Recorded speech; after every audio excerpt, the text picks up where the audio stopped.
gentlemen, welcome, welcome to Chat Room with Max. Today we're going to be talking about something very, very serious. I want you all to sit tight and pay attention because today's topic, in one way or the other, might have impacted you in your childhood growing up. Today, we have our professionals in the house that would also talk about this particular topic. This particular topic is the reason why some people behave the way they behave, even as adults.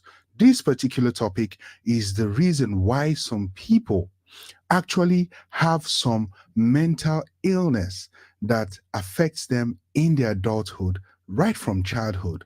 Ladies and gentlemen, today we're going to be talking about childhood trauma. Childhood trauma. So please and please be so kind to share this video to someone that you know out there that might have suffered from childhood trauma so they can also learn from what you are also going to learn from today. Okay, so with me today, of course, is my wonderful brother, Sam Soft. Welcome, Sam Soft, to the show. Welcome. Yes, everybody welcome. Yes. So, Sam Soft, I'm sure you might have had an experience or the other of childhood trauma, right? Oh, yes. Can you, this thing is distracting the TV screen. It's right there on the screen. We're looking at it. Yeah. So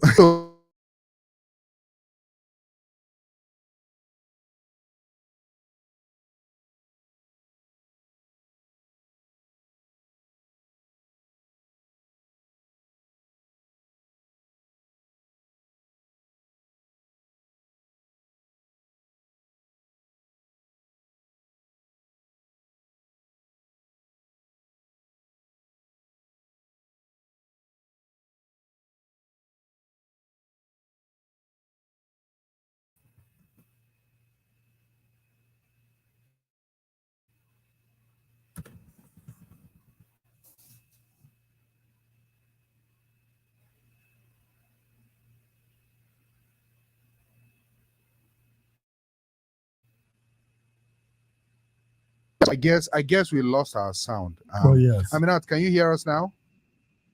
Yes. Okay, perfect. Yes. So, ladies and gentlemen, as I was saying, Aminat has been with us through this particular period of the whole mental health topic, and she has been doing justice. Today, we're going to be gisting together. We'll be talking together and learning from each other. Next, ladies and gentlemen, the person we're going to introduce is this wonderful lady who joined us about 2 weeks ago. Same topic, same period. She's very, very knowledgeable also. Her name is the one, the only Alice, ladies and gentlemen. Alice. Welcome, Alice. Welcome to the show. Welcome. Thank you for having me. Yes. So thank you very much for joining us, Alice. We can't wait to hear everything you have to share with us today. Thank you very much. Next, ladies and gentlemen, is a wonderful friend of the show who has been on the background of the show, watching the show, and giving us feedback and add-ons and all that. She's a psychiatric mental health nurse practitioner also. Her name is Temi. So some people call her Temi Topi, but this is Temi Topi, ladies and gentlemen. Temi Topi. Welcome to the show. Thank you. Yes, welcome. So, Temi Topi Obaseki will be joining us today to do justice with the show also, where we're gonna talk and learn a lot from each other. Yes, welcome. Temi, can you reorient your phone, switch it instead of portrait, make it landscape, please? Thank you. Okay. So yes. Let's begin immediately. So that we don't waste too much time.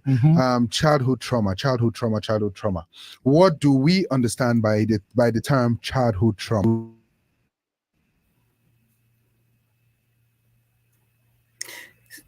Can you hear us? Childhood trauma. What do we understand by the term childhood trauma? Who wants to go first? So from a synopsis response, it's regarding childhood trauma, is a traumatic event that happens mostly between the age of 0 to, I believe, 18. And it could be, there are different kinds. I believe there could be emotional abuse or some other form of abuse, maybe separation from like a family member, seeing traumatic events in the home. There are a few others and things like that. Okay. Okay. Thank you very much. Thank you very much for that brief definition. Alice, do you have anything to add? No, I think that sums it up. Okay. So why is childhood trauma such a big deal? Like, why is childhood trauma so crucial that it actually that it became a topic for us to discuss? Why is it that big of a deal? Let me jump in. Childhood trauma is the basic of life in terms of like this is beginning of your life, so the foundation where it all started from. So like where the grassroots of the predicament of some people's life, because like some, for instance, you're going through some experience that changed the life of that person, because in the beginning of the life of that child, his beginning affects his future. It depends on how that child starts. So that's why we want to address it, so that we that will be having our children, or you have your children, you'll be able to address that in your own home so that it doesn't continue. Okay, thank you very much, Sam. So thank you very much. Okay, so a question for everybody in the house. What are some common types of childhood traumas that we know? I know I may not brush through some of them, but what are some common childhood traumas that we know, and how do they manifest in the lives of children? So I think, like we said already, abuse, neglect. When we talk about abuse, we have so many different kinds of abuse. We have physical, sexual, emotional, psychological, all those kind of things. And then neglect, poverty is also a traumatic event for children, parental separation, divorce, living with a parent with mental illness or chronic illness, or anything that doesn't make the parent available or um, give their child attention. So we can also talk about domestic violence, intimate partner violence in the home, unstable community. If you live in a war-torn country, war could be also part of it. So it's so many different things that could be part of childhood trauma, or what we term as childhood trauma. Thank you very much for that. There's one particular kind of trauma that I know that has happened to a lot of people that I got to hear about, and in fact, it affected people so much that till date is still happening, and that's RAPE, rape. Okay. You know, a lot of children have been traumatized through that. In fact, that was actually one of the reasons why I was like, let's get into let's talk about this topic, because a lot of people, I've heard stories of people getting molested by their uncles, by their even some The relatives. relatives, some even by parents. So at this point, how do you think this particular incident affects the child up to his adult level? Can you hear me? Yes. Yes, we can hear you. Thank you, Amina, for the definition of trauma, childhood trauma. And everybody, thank you for having me. You're welcome. So, and thank you for bringing up this topic. And I'm glad that it's about time that we are addressing this and making it public, and we're creating awareness towards mental health in our community. So trauma, like they already said, trauma there are different types of trauma, but they all have one effect.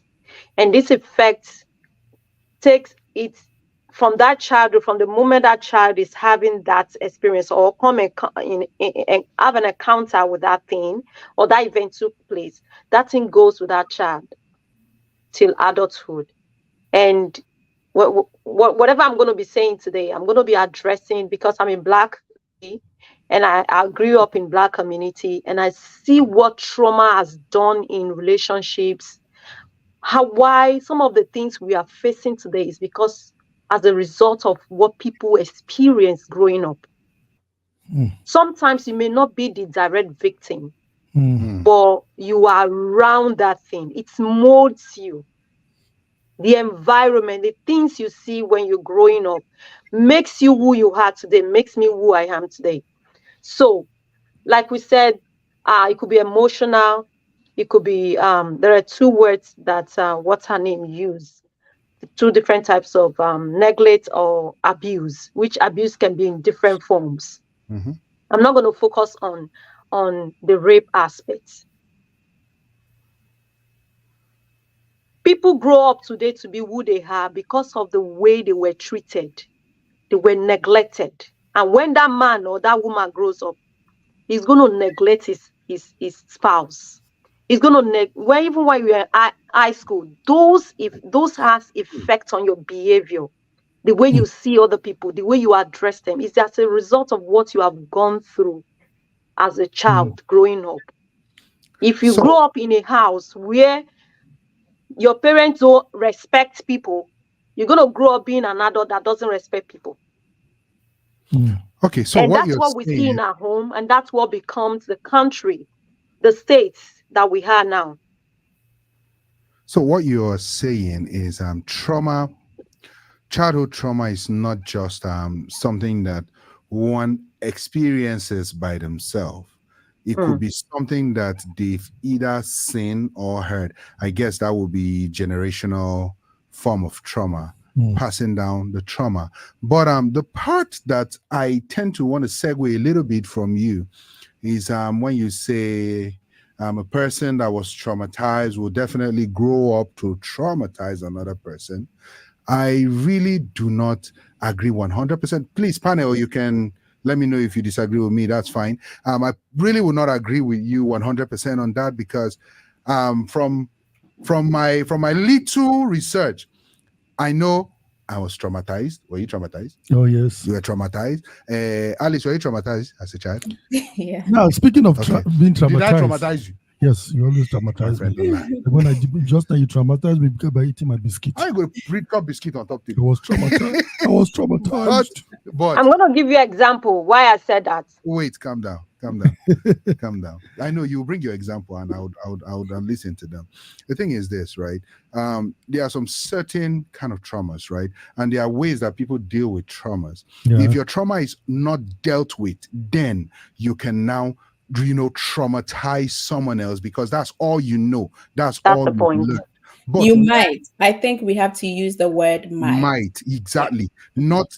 I don't like absolutes. When we use you might. Okay. I'm like, yeah. Thank you. Yeah. So we can proceed.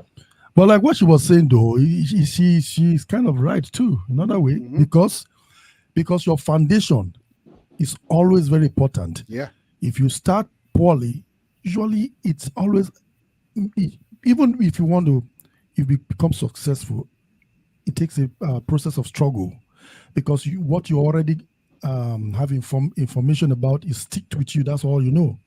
You're trying to, even when you start learning something new, it takes a while for those old things that you learned from the beginning to get off your memory or get off your personality, because that's all you already know. That's, you live by it, you see it. So it's like you and maybe especially when it happens that your parents, the people that are your role model, are the ones that are giving, you're seeing all those abuse. Maybe your father is your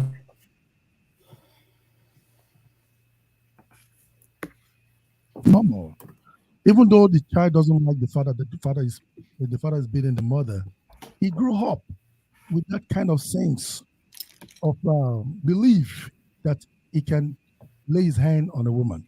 So take a while, another personality or something that will change his mentality towards that direction. Okay. Thank you very much. Ladies and gentlemen, before we proceed, I would want us to do what we always do on the show. Please and please do not forget to like where you're watching this from. Do not forget to subscribe to this channel. Do not forget to hit the notification tab so you know just when we're on. And lastly, do not forget to share. Share. There's love in share. Share. Kind is good. Yes. Advert. Thank you very much. Close up advert. I was gonna say the same. Yes. She was expecting it. Yeah. So Sharing is scary, right? please, let's pick up our phones now. Yeah. Including the guests watching right now. Yes. Pick up your phone, begin to share because it's important. People need to learn what you're teaching right now. And if you're watching us all the way from wherever you are, please don't forget to just type your comment, okay? Let us know who you are and where you're watching from, and we'll definitely say hi to you. Yes. And please, thank you very much for being part of the chat room community. We've been growing. Thank you. We keep striving to educate people and make people better. True. Okay, so let's take these comments real quick. We have a comment from Patrick Carson. He's in the house. It says 200 stars. Welcome. Thank you. We have Emeka in the house. Emeka Chidibe says, welcome. He says, I wish I can talk on the rape issue. Yes, definitely. We're gonna hit that too. Yes.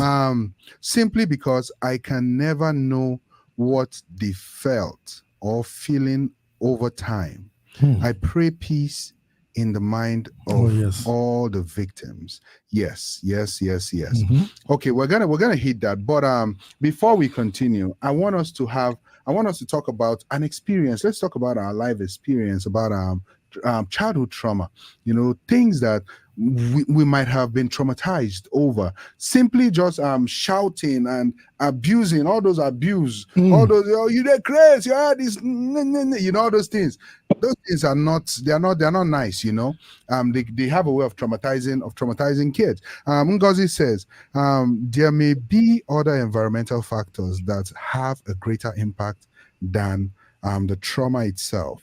Some people are able to develop positive coping skills. Yes, very, very true. I agree with you, Ngozi. Welcome to the show. Welcome. So I'm gonna bring in one of our what would I call her now? One of our family members. That's right. From the chat room family. She's going to be telling us about her traumatic experience, and then we'll go from there. We'll say one or two things, and we'll see where what you tell us what traumatized you. What traumatized me? Yes, as a child. Okay, I was trying to go by program, but what traumatized me as a child? Let's honor our guests first, and then we'll come back to me. That's because we are the host. They want to hear what is our trauma. No, usually experience. I know, but let's honor our You're guests. Trying to dodge first. it. No, I'm not trying to dodge. Okay. No. I'm not trying to dodge anything. I just want us to handle our guests first before we continue. I have time to talk all day today. Yeah, so welcome, Jacinta. Welcome to chat room. Jacinta. Welcome. Can you make your phone landscape, not portrait, please, so you can fit the screen? While she's doing that, we have a comment from Dupe. Dupe is in the house, everybody. Welcome to the show. Welcome Dupe. to the show, Dupe. Welcome, yes. Dupe says, what we experience, especially with our parents, impact our lives one way or the other. It, however, behoves the person to reborn him or herself. Okay. Yes. So we're definitely going to talk about that too. So let's go straight to our special guest, Jessica in the house. Welcome, Jessica. Welcome, Jessica. So before you joined, we're just talking about before you joined in, we're talking about various traumas and everything. Oh, just share one story that you might have experienced that might have traumatized you. Yeah, as a child. Good evening, everybody. Good evening, everybody from Nigeria here. My name is Jacinta. It's so good to be on the show. Good evening, Dad. How are you doing? I'm very fine. My greetings to Minister Max and the wonderful ladies in the house. I really appreciate your presence. Hi. I'm glad you have light today. You're welcome. Yeah, I have lied. It's okay. When you grow up, you're telling me traumatize you. Let's continue. No, I You can't just traumatize traumatized her. me now, Dad, There by you saying go. I have lied. You believe you are. All right, go ahead. Go ahead with your story. All right. So when they talk about traumatizing children, sometimes most of the parents doesn't understand the level how they traumatize their kids while growing up. Like I can say, some is the frustration that happens to our parents outside, and when they come in, they just heap it on their children at home unknowingly to them.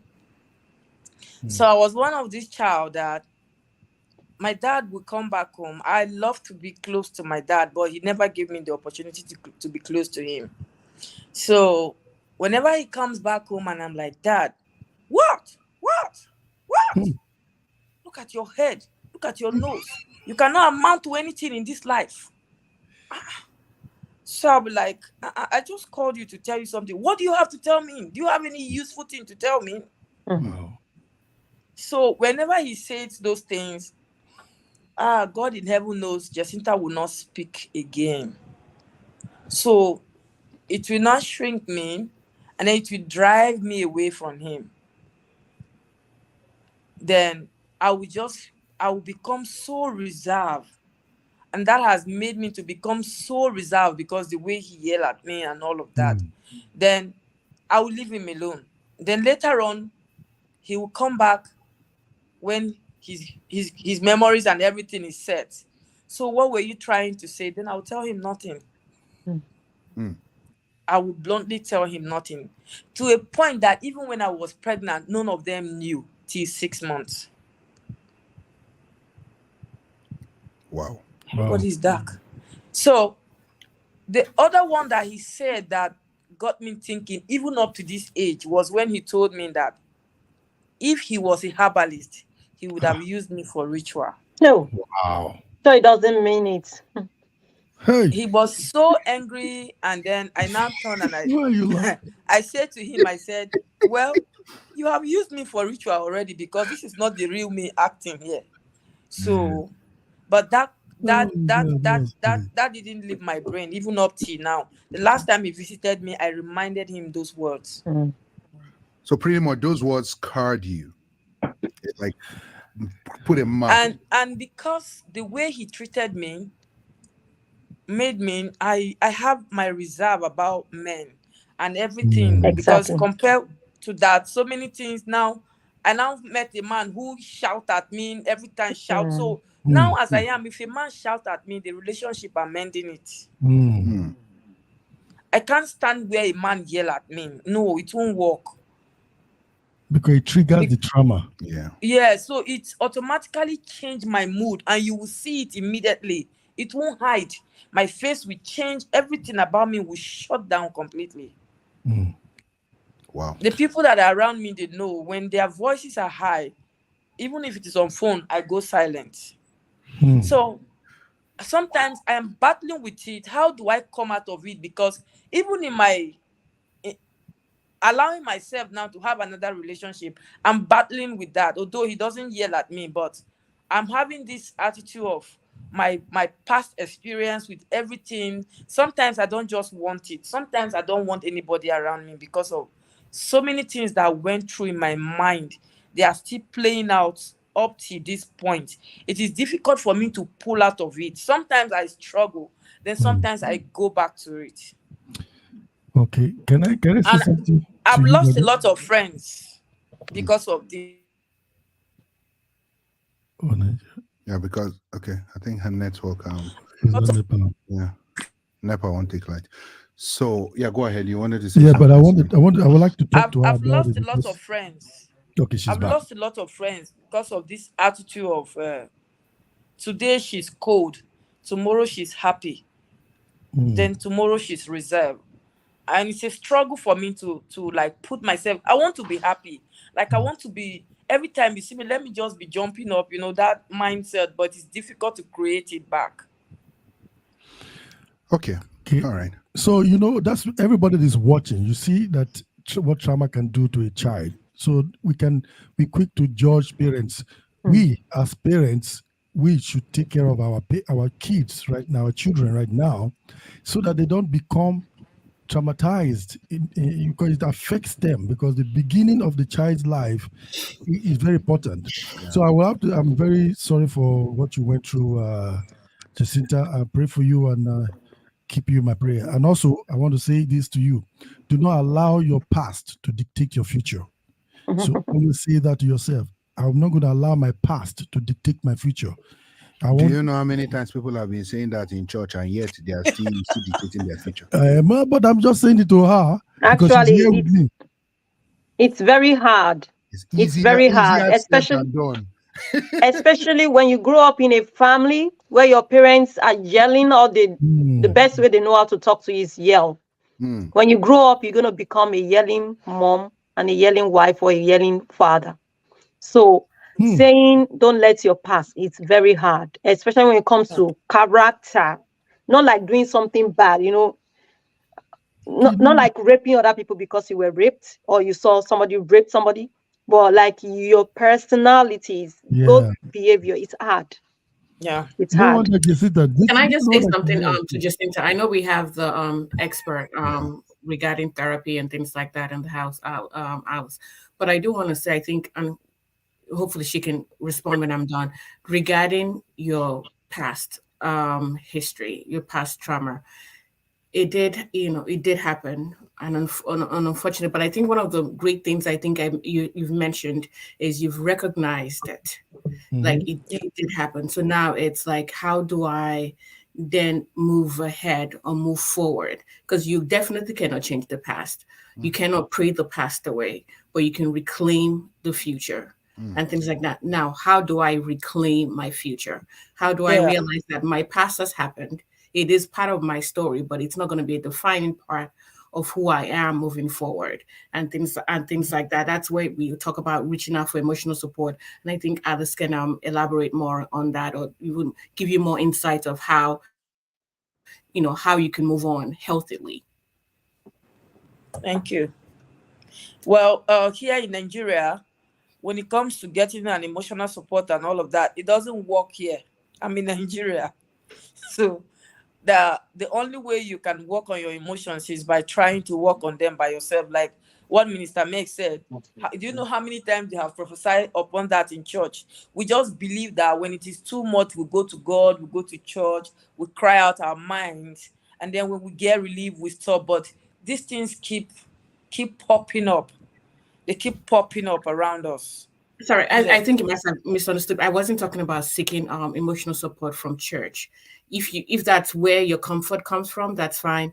If obviously you don't have access to guided care, that's different. But I am aware that, and I don't want to say everyone should go to the internet as a way of resources, but I do know that even in a country like even in a country like Nigeria, there are a lot of people who have access to the internet. There are reputable websites about skills that we can engage in safely and things like that. So you might not have access to the person, but there are other ways of utilizing and engaging in support and things like that. There's always more than one way.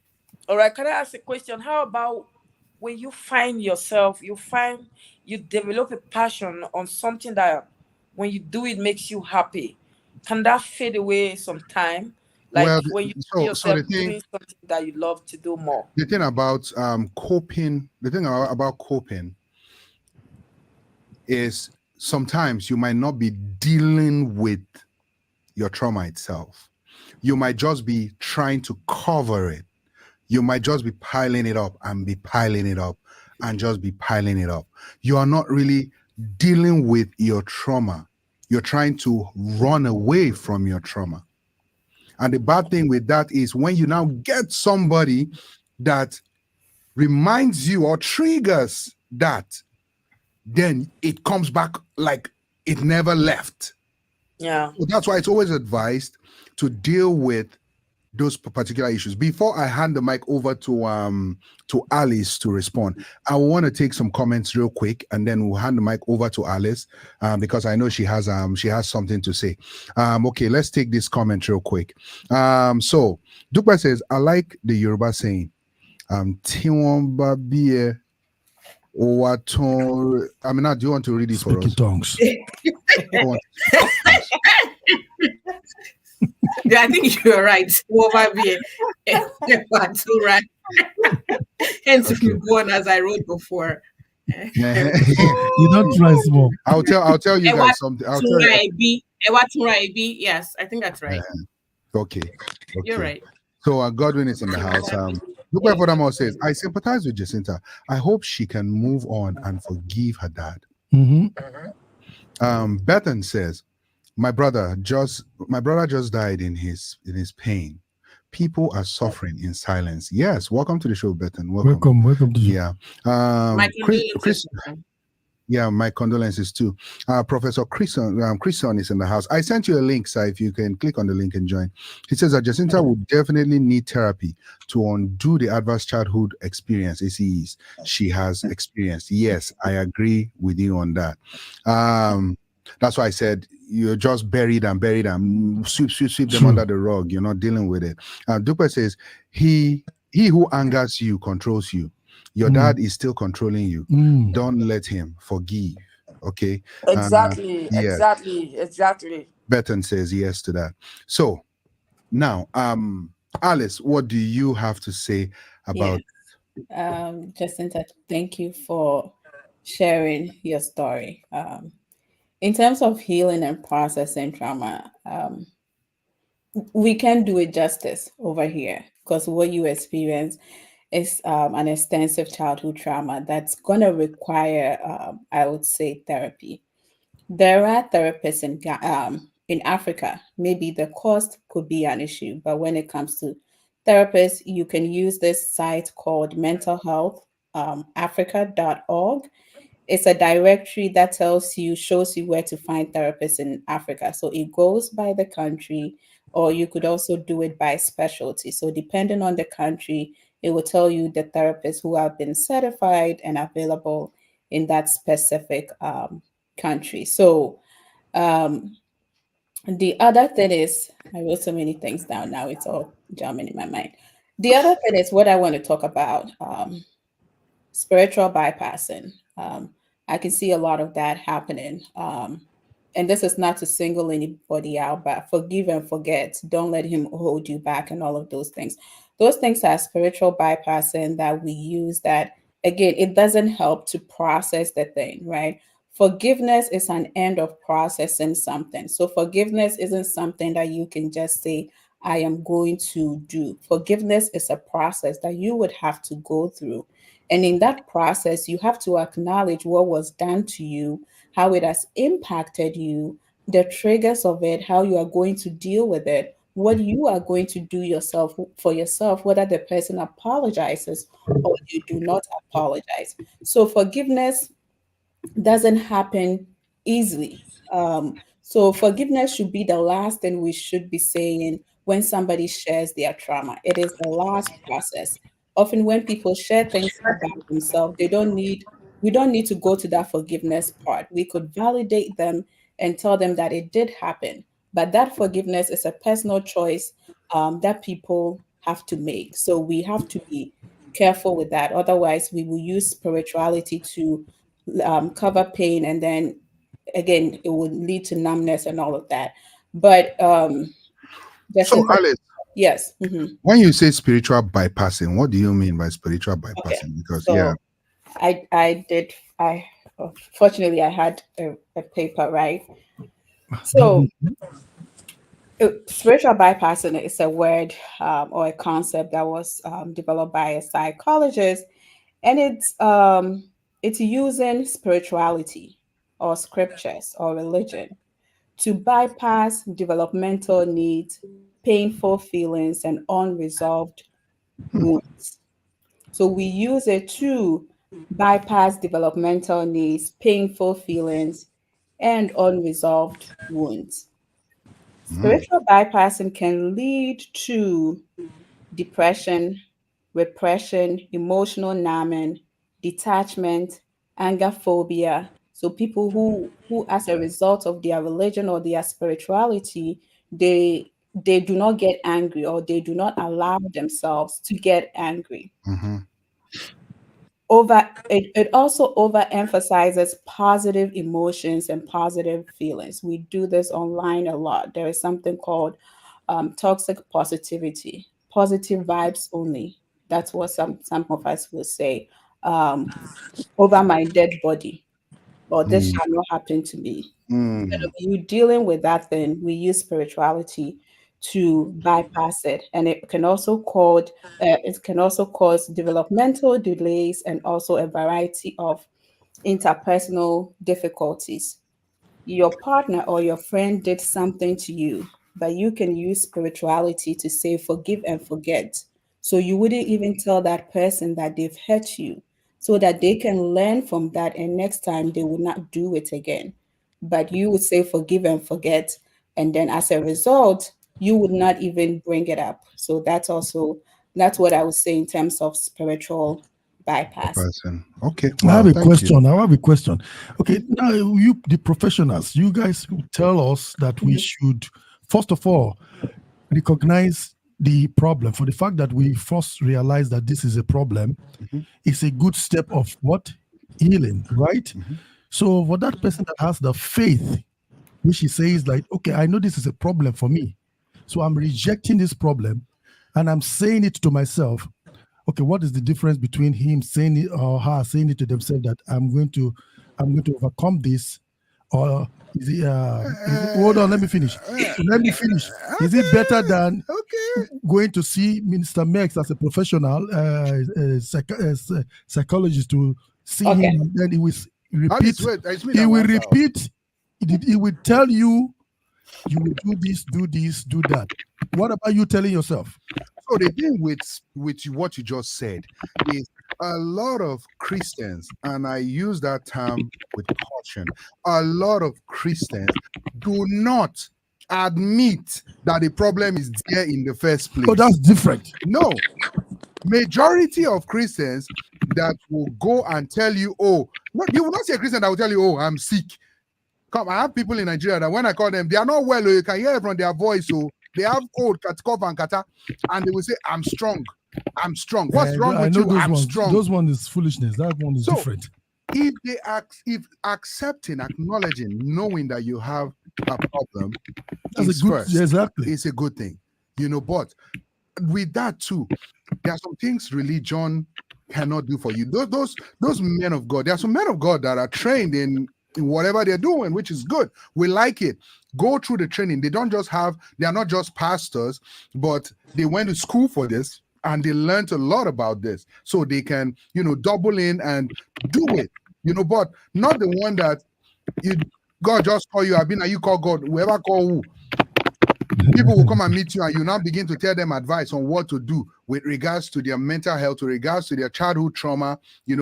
Granted, some people can talk from a place of experience, but you have to realize that not everybody's experience is the same thing. Your solution might not be the other person's solution. I have a question. So I want to ask a question. I don't want to forget this question. Wait, Jacinta. This question I'm about to ask now is that that child that did not get cancer, like you and me, the way they beat us when we were small. We were traumatized, right? Yes. But we didn't go for what? We didn't go for what do you call it? Therapy. There was no therapy whatsoever. We therapized ourselves. We came to America. We were traumatized by our parents in Africa, right?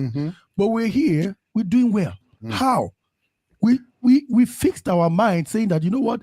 We realized that was a problem. Yeah. I'm not going to behave like that. I'm not going to knock my child on the head. I'm not going to be yelling at my child because I feel that he affected me when I was growing up. So I struggled and I said that was a problem and I handled it myself. I didn't go to therapy. But people are different though. Okay. People handle things differently. What you can take, I might not be able to take. What Correct. I can take, you might not be able to take. Very correct. So, Alice, ask your question and then you actually hit the next question that I was about to ask. How can trauma be a positive thing for people? True. But Alice, ask your question and then I'll introduce our next guest in the house and then we'll go from there.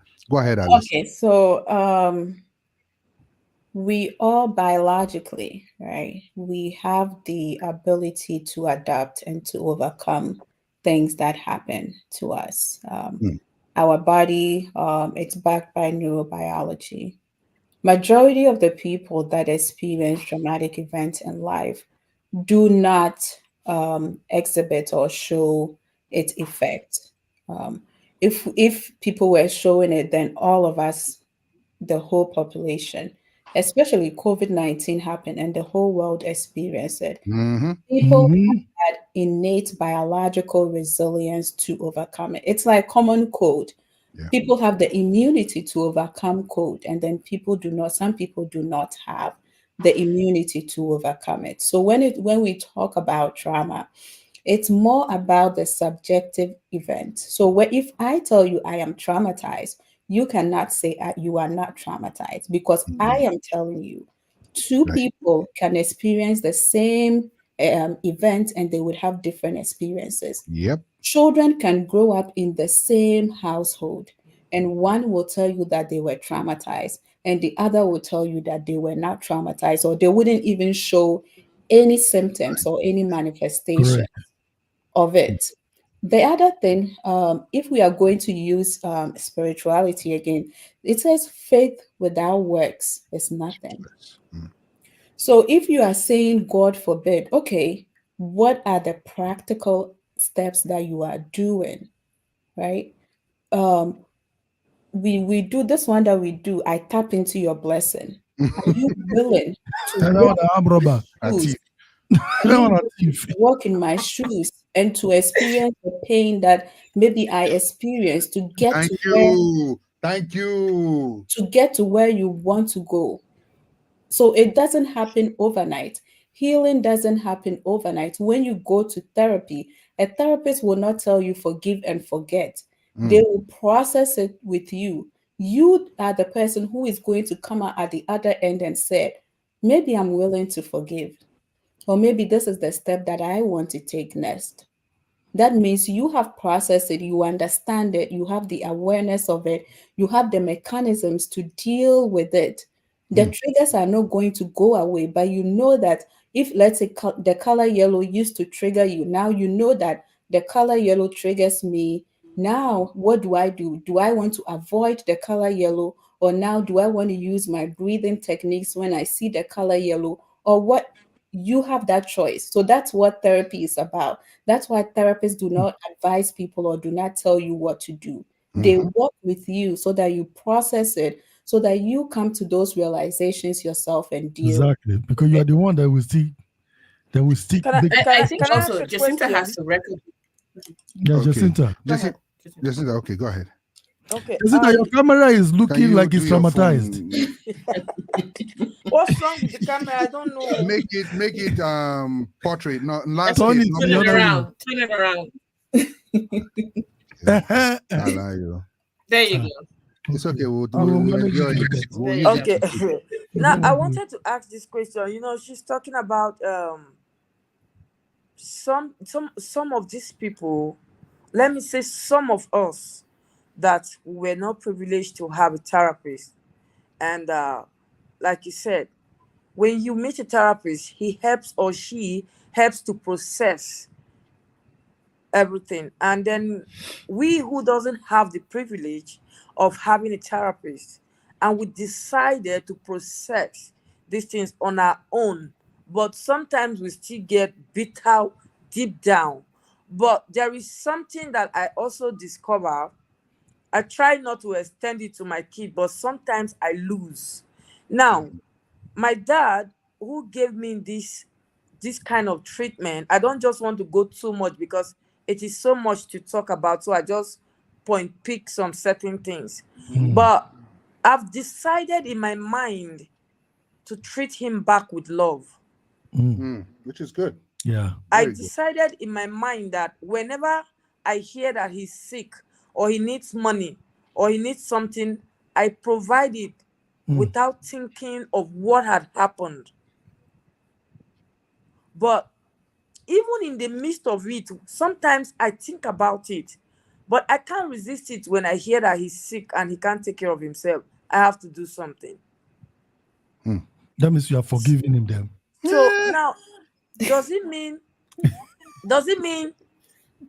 they are still controlling my emotions? Because there are some things that I want to do in my house. As the elders, everybody will attack me. I will not be able to do it. Including my dad. It's like they are still controlling my mind and everything. But when I hear that something is wrong, I will still want to do something, forgetting the fact that I was hurt. So Now, that's go ahead. does it mean my brain is not correct, or I'm not normal, or something is wrong with me, or it's just my kind of person? Because sometimes I want to be wicked. Like, I want to be wicked. I want to like say no. I can't say no. I just want to like, nobody should disturb me, but it can't happen.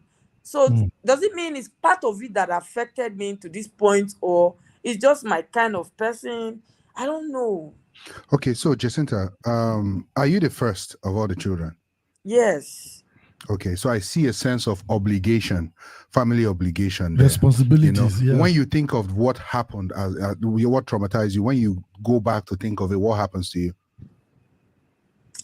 I feel so bad, and I said, I'll cut everybody off. I don't want to talk to anybody.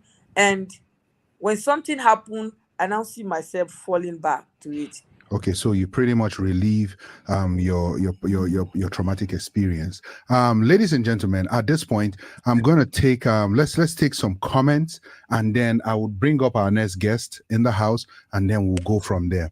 So let's take this comment from Dupe. Dupe says, forgiveness has nothing to do with spirituality. Forgiveness is humanity and love of ourselves, of oneself. Because when you forgive, you shed unnecessary baggage off your shoulders, which is very true. Bethan says, but that's what they teach you to say. When you're weak, you're strong. Okay. She furthermore says, everything isn't spiritual. Yes, I agree with you. Dupe furthermore says, panelist, what do you say about people who, for whatever reasons, especially what will people say, continue to suffer in silence? That lady singer from Nigeria, Ife Sinachi, comes to mind. Very true. We're definitely gonna touch that. Rachel says, what do you say about getting closure? Because what do you say about getting closure? We hear that a lot too. She furthermore says, like speaking with the person who has hurt you to understand their stand. We have heard that closure. We have heard that closure could make it better or make it worse. Please discuss. Okay, so please let's keep that question in mind. We're gonna bring in our next special guest. He has been on the show before. Ladies and gentlemen, welcome to the show. This great professor. He's also going to be on the show next week, where we'll be talking about mental illness amongst clergymen. Illness amongst clergymen. Join us next week as we talk about that too. So, ladies and gentlemen, without further ado, let's make welcome Professor Christson. Hey, welcome, long sir. time. Yeah, good afternoon, everyone. It's so nice to meet you. Good afternoon, sir. Good afternoon. Yeah, good afternoon. Yes. So real quick, I know you've been following, you've been hearing everything that has been said. We want you to jump on the question Rachel asked real quick, where she's asking, what does closure really help? What do we think about closure? Because a lot of people will say, oh, you go meet the person that traumatized you and they explain and then talk and that might help you move forward, that might not help you. But so what do you say about that, sir? Yeah, thank you very much, Annie. It's been a very very insightful and well comprehensively done discussion. I think closure, I'm for professionalization. Like everybody have spoken, I think we've spiritualized a lot of things, and to an extent I'm seeing that spirituality is actually is an excuse for ignorance. You know, I've seen again and again that for many of us from the African part of the world, we resort to spirituality because we don't have very developed and very sophisticated systems, and that's why you see everybody basically resort to spirituality. And I really appreciate my That's true. talk about spiritual bypassing and toxic positivity. When we basically discuss next week, you actually see that even among the clergy that tell us to bypass things with spirituality, there is a lot of literature now about clergy abuse. So when clergy abuse you, they tell people to keep it. I've seen pastors who tell people if you talk about it, something bad is going to happen to you, and so they protect. So in terms of the question about closure, I believe very strongly that anybody like Jacinta who has been through this is a classic example of what is called adverse childhood experience. She needs to really go for therapy. Jacinta, going to therapy does not mean you have problems. It simply means you are reaching out to professionals to help you. And like my sister basically rolled out a list of, she gave you a website to see, therapists or psychologists or clinical psychologists. It is just basically helping you to unpack and unearth this thing. Many people from our part of the world, we suppress a lot of this trauma that eventually they come up later on. They make us, my sister said it excellently when she talked about spiritual bypassing and toxic positivity. We suppress it so much that it eventually catches up with us. You cannot do closure for something you have not confronted. You have to be confronted professionally, and within what I'll call the ambit and the boundaries of a professional, they will most likely try to bring you not in close proximity, but at least in a safe proximity to the person who has done such harm to you. And it's a process. I'm sorry to say, it's not something you can just fast and pray and forget about. You have to really talk it through, and the person has to acknowledge that they've hurt you so much. And of course, the therapist basically is the mediator helping you to overcome such. So I would say closure must be mediated and closure must be supervised by a therapist. Thank you very much. Thank you very much, Prof. So are you, my professor, are you trying to imply that there are some people that came up and say they fasted and prayed and they got delivered from that predicament? So what are you implying? So to be honest with you, I'm a person. Let me tell you something about my background. I have a degree in social work.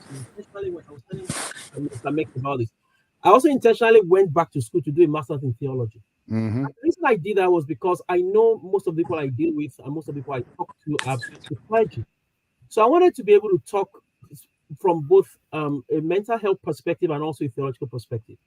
One of the things I realized when I was in theology school is that many pastors in training do not even have many theologians in training, many MDs, MATs in training do not even have any content or training about mental health, mental illness, or trauma. Wow. So it's almost like you are training people who are going to be pastors about topics they're going to confront without having a clue about it. Yep. So when people tell you, it's again what my sister said, it's spiritual bypassing. It is toxic positivity, where you are told, somebody said it, I tap into that anointing, I plug into that grace.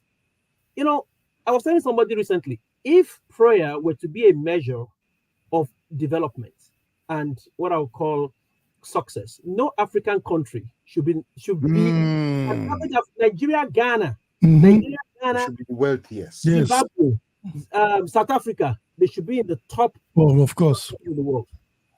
So we ourselves are seeing for the very first time in our face. I was part of the Pray for Nigeria movement of the 1990s. We were told at that time that Nigeria is going to get to a point where the green passport people will be applying for green passports all over the world. I've not seen it happen. That can never happen. Yeah, wow. What happened to network? Oh, they are trying to get in. They're trying to get in. Your network will come back. Your network has been traumatized.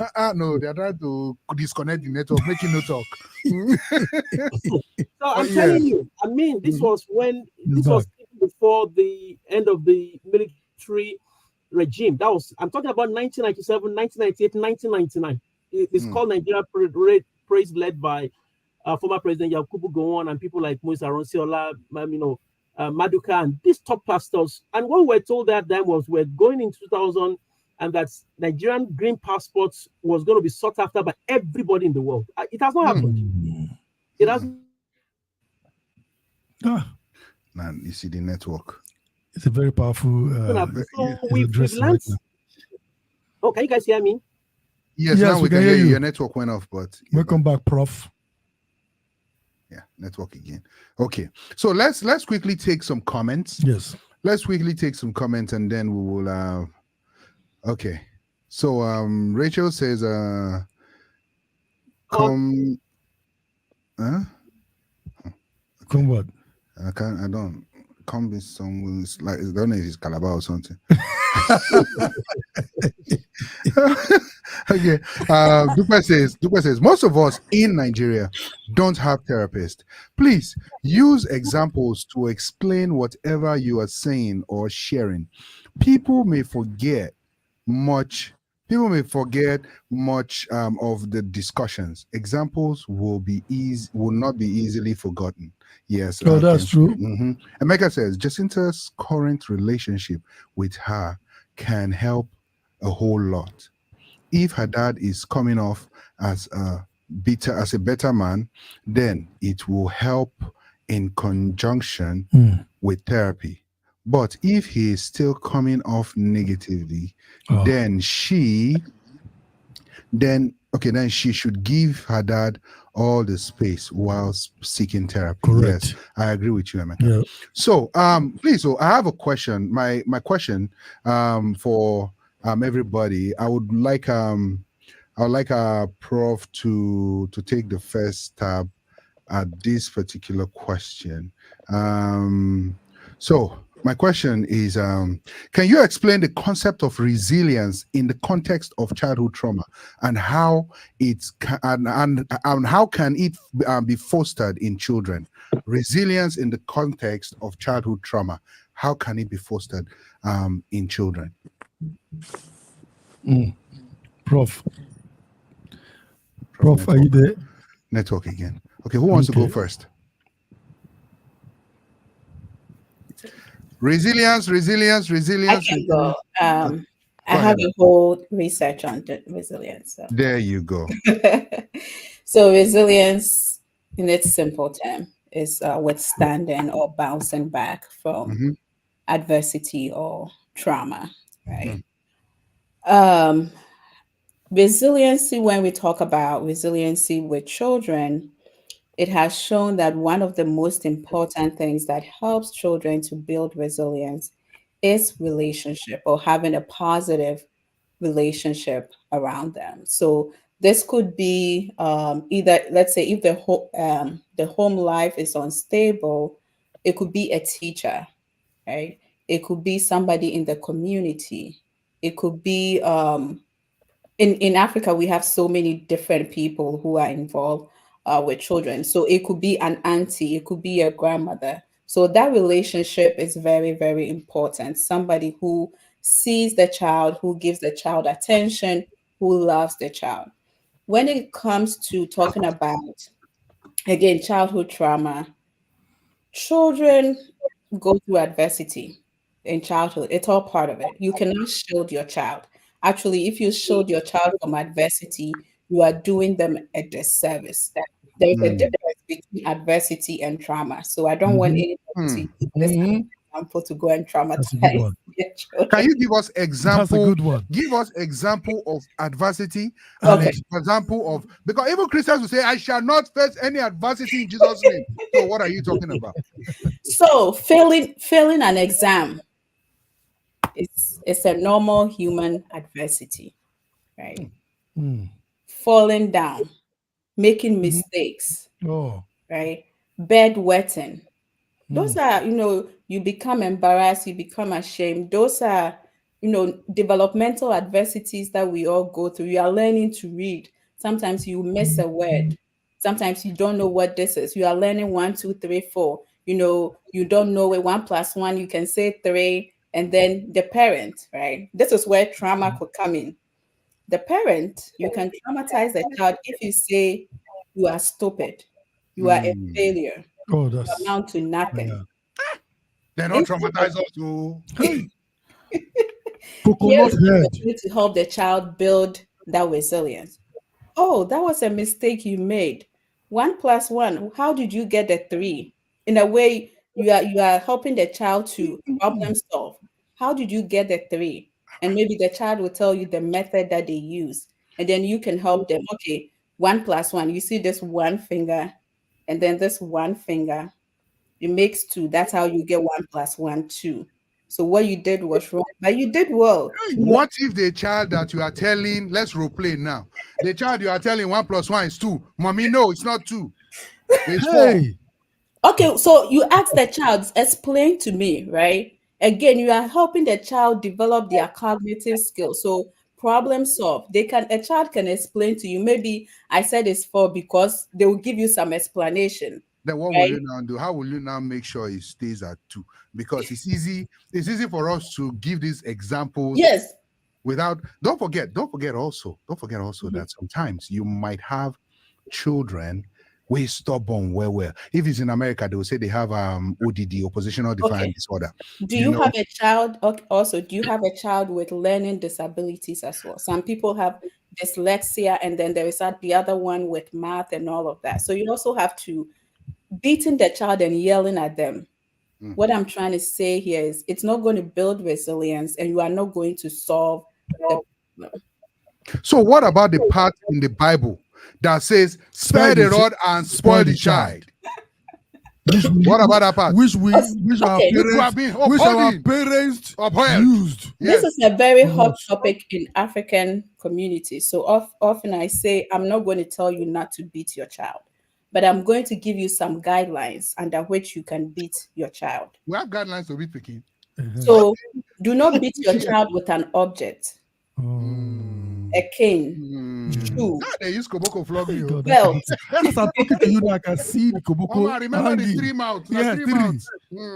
Do not beat a child when you are emotionally charged. That is the best time to beat. So you, the parent, emotionally. Too stubborn, very small. You're not stubborn. Why are you accusing me?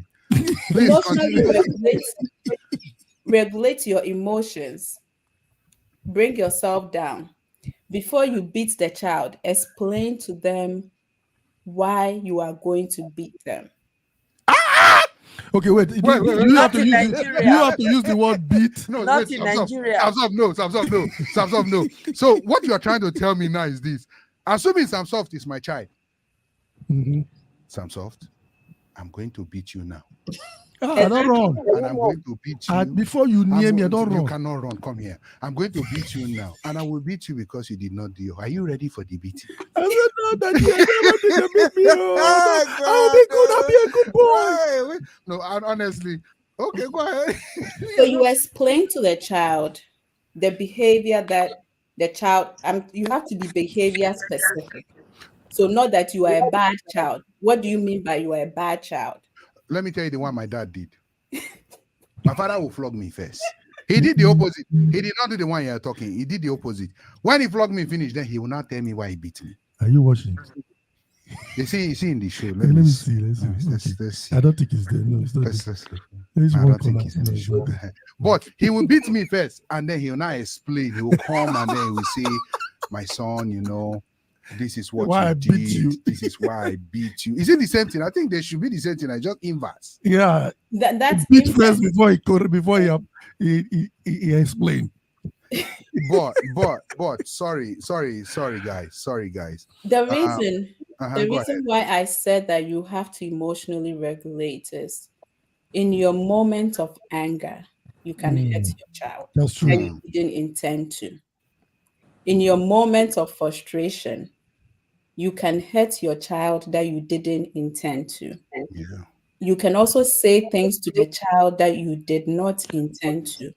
When you are emotionally regulated to a certain place, sometimes you yourself, when you think about it, you see that the beating is not even necessary. Yeah. So you know that it's not from what she just said. Yes. It's not only from homes that we get abused as children. From school now. From school. Our teacher, I don't remember, as you just mentioned, teacher. Mr. Dambo. Hey, if I catch them, man. Some of the teachers, they will traumatize you. You'll be afraid to go to school. Okay. All right. Guys, so this is let's Can we? Oh, sorry. Go ahead. Go ahead. Go ahead, Aminat. Oh, I was just gonna go back because I was just gonna go back to Jacinta because I mean she brought up a critical um issue that happened to her in the past, and the idea of that it's inhibiting her it's inhibiting her from engaging in successful relationships and things like that. I do want to say though, I at least from what we're hearing from you, I understand, or it seems that you have recognized that this was a traumatic event for you. I also heard you talk about having, not having access to resources that you can utilize, either you can utilize as you would like to because of your location and whatnot. So I think someone had mentioned about having concrete examples of what you can do in the moment. Re, re Things in the moment obviously you can do is, I think, and you did mention something you already do. You recognize that loudness is a trigger for you. You recognize that being in a relationship with a man who Yes. speaks loudly or disrespectful is a trigger for you. So obviously realizing that that is not the kind of relationship you want to foster or you want to be in. And if disengaging yourself from that environment is therapeutic, I would say Yes. maybe even getting a journal, and a journal is just like a book, and writing your story in a way it's almost like you're releasing it like you're doing right now and whatnot. And you also maybe even practicing when you're in that moment where you cannot run away from the loudness, from the person who's upset and you can't walk away. Maybe even practicing deep breathing, like, monitoring how you breathe in and out to like center yourself and reclaim some form of control in the moment. Aminat, you mentioned Jonah. That just bring me to a question. Jonah, don't you think if you put down things that have traumatized you in the past in writing and you put it down and you go back to that journal once in a while to look at it, don't you think it's going to awaken your past, Trauma. the trauma? Actually, she talk about writing. I have about 30 pages of everything and how so many things happen to me, and I have them. I even target a mess that becomes a message. So Mm. yeah, I tagged it. I wrote a book on my life, how everything started. So I have like 30 pages. I'm trying to make it up to 50 pages, and I'll find a way of publishing that book to sell it. And then, even though I would have loved to give it out, but I just want to sell it. So I put down things. I started from the beginning, how it started, and then to the point where I am. And so I think it's part of the writing. Sometimes when I'm tensed and I can't handle anything, then I switch in the mood. At that point, it's as if my brain is open. Then I start writing. So right now I have up to 30 pages which I've written down, and I want to make it up to 50. I've already from the process of writing, that was when I got an inspiration of giving it a mess that become a message, because I was told that I was a mess.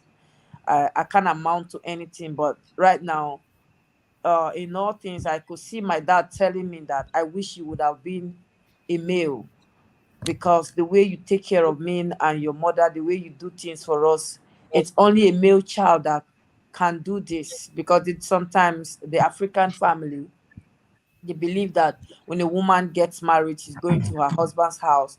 But because me, I'm still around, so I don't think twice. I don't think otherwise. I just do things when they drop them on my table. I'm one person who doesn't even think what it will cost me. I just go ahead and do it. So my dad now begins to see me like a child that is a blessing to him Mm. now. So sometimes when my younger ones tell me things that are provocating, and I call him, he will tell me, look, forget about them. God has blessed you, and God will keep on blessing you, and you will do mighty things than all of them. This is what he tells me now. So that has also given me another part of encouragement that draws me close to him. Mm. So it So, makes it easier for me now. So I'm waiting. It's like my ending part of the book is how he tried to make it up to me, not by by reversing those words, but he can't tell me sorry. But is it because I help him fulfill some of those things that he just feel like, okay, let me just be telling her God bless you? Or is it because when they ask for little things, you do it, then they just feel that, okay, she's not what I thought she was going to be, so I'm going to include him in that book too, as So, the ending so right part. now So you're on page 30. He it seems as if he has a lot of making up to do since you're waiting for it to be page 50. He has a well, lot of making up to do. Yeah, She's adding more So stuff. Minister Mix, can I quickly jump in? please, Yes. yeah, go ahead. So I like the fact that some soft talked about using what is on ground and what can be used for people in Nigeria or in African countries. So Jacinta, what I would tell you, if you walk up to any Nigerian university, you would always find a department of psychology, and most times you're likely going to find a clinical psychologist there that will be extremely happy to work with. It is not as expensive as we think. When I was in the university in Nigeria, you could easily approach anybody to tell them, look, I know what you guys do. You guys are professionals. Anybody you tell that would really appreciate it. I tell them, I just need somebody to talk to professionally who could actually help me ventilate what I've been through in my life. It's almost, I can guarantee you are likely going to find one or two people they can refer you to. So it's something you can, you would always find the professionals. I think people are getting more and more aware and challenging a lot of assumptions we've had in the past with respect to getting, this type of treatment. And let me quickly add something to resilience. So in terms of resilience, we're talking about the ability to bounce back from adversity. And I think basically, I was telling my daughter something recently. She plays chess, and she plays at the state level, which is extremely competitive. And so the last tournament we went for, she lost. And when she lost, she was afraid to tell me she lost because she felt I was going to be disappointed, because you can imagine we traveled, we booked hotel to go for chess tournaments. So I told her, I said, look, what did you learn in losing? What move did you make that made you to lose? And she was able to actually go back, but she corrected the annotation. And she said she moved a piece she wasn't meant to move. And she had moved it before she realized she made that mistake, and the opponent saw it, and that was what made her lose. And I said, oh, awesome. One thing I told her is this. I said, you know, God also is resilient. She said, oh, how do I know? I said, because when Adam sinned, God was traumatized. I said, but God bounced back. I said, because when Adam, can you imagine God, building a system, expecting Adam to do what he was supposed to do, and Adam just messed. Did another thing. Did the Bad opposite. So God was traumatized at that point. But see, when God was traumatized, he came up with plan B and he bounced back. I said, okay, let's get back to the drawing board and let's try to see how we're going to solve this sin problem that has entered the world. Of course, that's when he brought up the lamb that was innocent, and everything began to work outside. That's again, it began to work, according to plan. So I think one of the things we've done, especially African parents, we are very guilty of this. We have this mentality: I don't want my child to suffer the way I suffered. yes. What you are denying them is resilience, because see, you don't allow these kids to go through disappointment. There are many books now on how to fail successfully. I was on a program about 3 weeks ago when it was a middle school science project for girls, and the lady said the meaning of fail is first attempt in learning. Fail is first attempt in learning. First attempt in learning. Beautiful. Yeah. So if a person fails, that's just the first attempt in learning. Just learn something. So you've learned something. So that's the first attempt in learning. So many parents, What if the person fail again? Have a problem. Professor, they ask you a What question. if the person fail again? Hey, second attempt in learning. Bad boy. So you know what I'm talking about. That's why you see, even up to what we call primary school or elementary school exams in most African countries, permit me to use Nigeria in particular. What people are buying exams for kids, they are denying them of resilience. Resilience is part of life. Even God is resilient. God's first project failed. Man failed God, but God never cleared off everything. God was resilient, he bounced back, and the system kept going. So we have to let kids know that. So anytime my daughter now goes for church, she knows. In the past, I used to be so disappointed and angry person. But I realized that if I don't let her realize that it's part of failing, and she understands that, okay, she made a mistake, because she can trace where she made the error. And I was like, what did you learn from that? So I just quickly want to drop that. And one thing Sam Soft said earlier, I wanted to quickly comment on. Sam Soft, when you said many of us we re-therapized ourselves, not true. A lot of Nigerian people, I was telling Minister Mex yesterday, there is intergenerational trauma. It's established in the family. So intergenerational trauma simply means that the fact that a parent was traumatized, they can pass that trauma on to their children and so on and so forth. Correct. So the only saving grace that African parents have is because you can't beat your child. If you beat your child, it's going to report in school, or you're going to get into trouble. So it's not because we don't want to train them the way we were trained. We are afraid that if we train them the way we were trained, we're going to end up in a place our parents don't end up.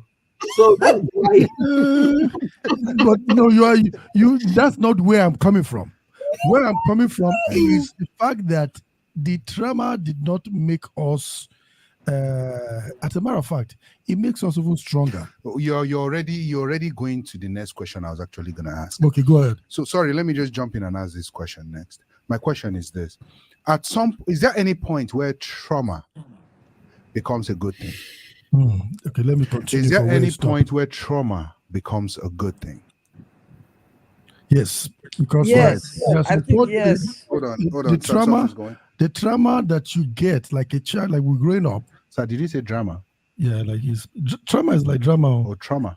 Trauma is drama too. Okay, so there's a lot of drama. Is he saying drama or trauma? But anyone you hear. It doesn't say all of that get the spirit of traumatizing people. Oh yeah, continue. Sorry for that. Let me go.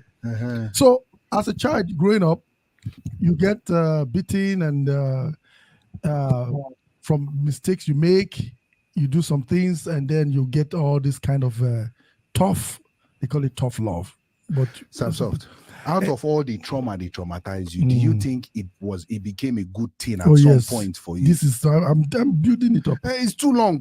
Okay. So all those beating it makes your head correct sometimes, because we are so stubborn. Like me, I was very stubborn.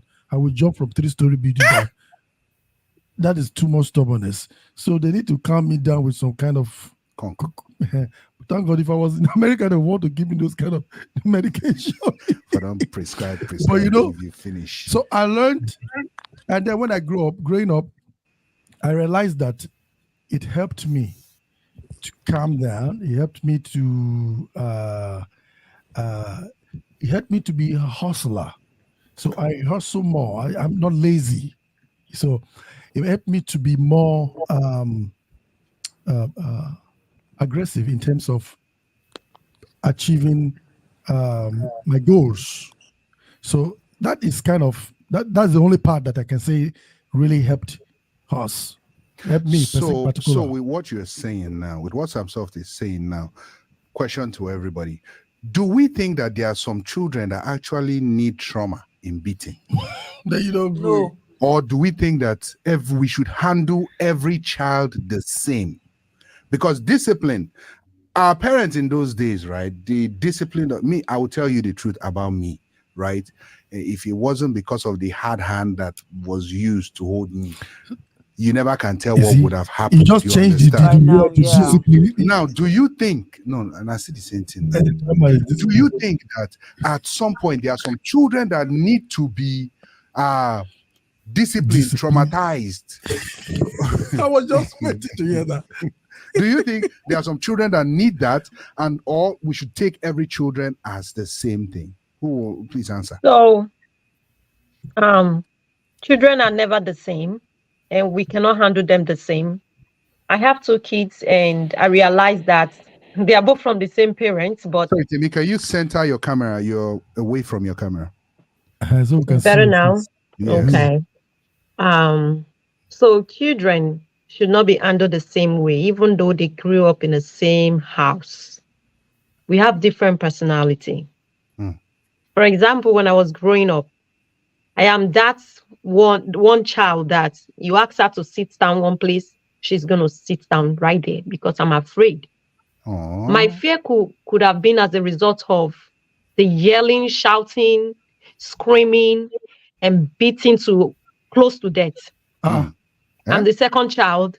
And my mom, when she beats you, if she doesn't see blood, she's not going to stop. Oh. My dad will beat you with bulala Uh-uh. or with the wire, the cable wire. So you have You double roll it up. traumatizers. So that could be the reason why I'm very reserved. If you see me from outside, you think I don't talk. I'm quiet. It's because that's the environment. So with fear, I grew up in fear.